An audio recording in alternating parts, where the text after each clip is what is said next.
And it came to pass, as he went into the house of one of the chief Pharisees to eat bread on the Sabbath day, that they watched him. And, behold, there was a certain man before him which had the dropsy.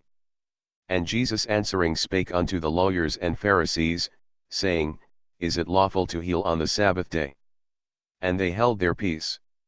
And he took him, and healed him, and let him go.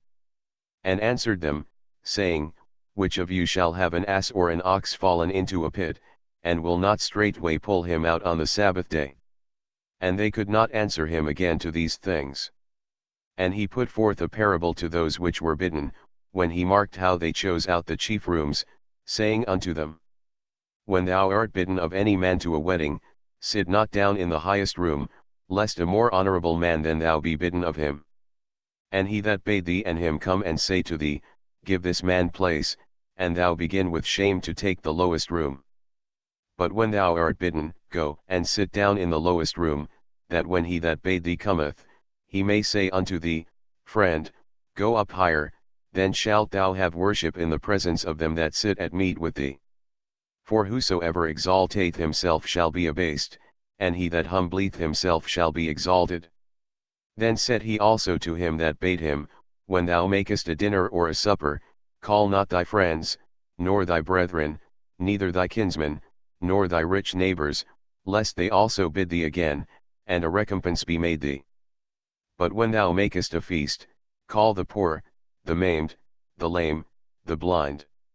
And thou shalt be blessed, for they cannot recompense thee, for thou shalt be recompensed at the resurrection of the just. And when one of them that sat at meat with him heard these things, he said unto him, Blessed is he that shall eat bread in the kingdom of God.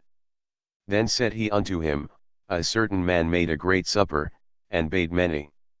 And sent his servant at supper time to say to them that were bidden, Come, for all things are now ready. And they all with one consent began to make excuse. The first said unto him, I have bought a piece of ground, and I must needs go and see it, I pray thee have me excused. And another said, I have bought 5 yoke of oxen, and I go to prove them, I pray thee have me excused.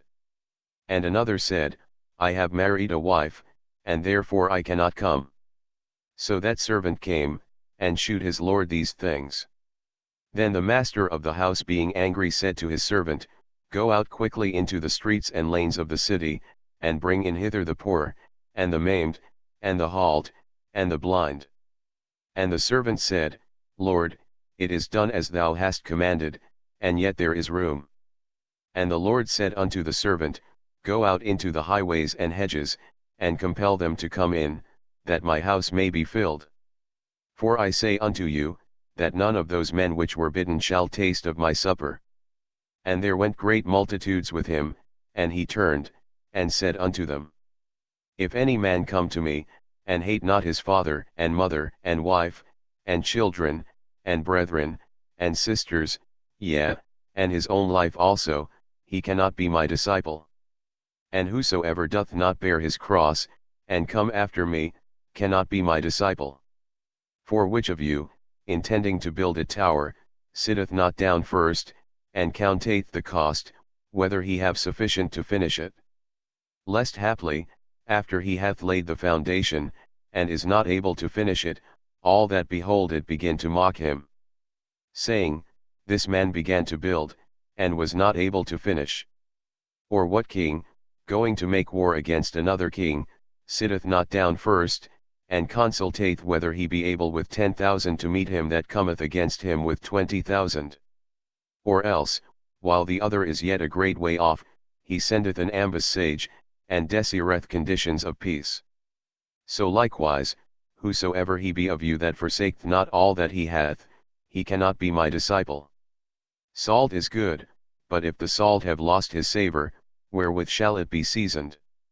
It is neither fit for the land, nor yet for the dunghill, but men cast it out. He that hath ears to hear, let him hear.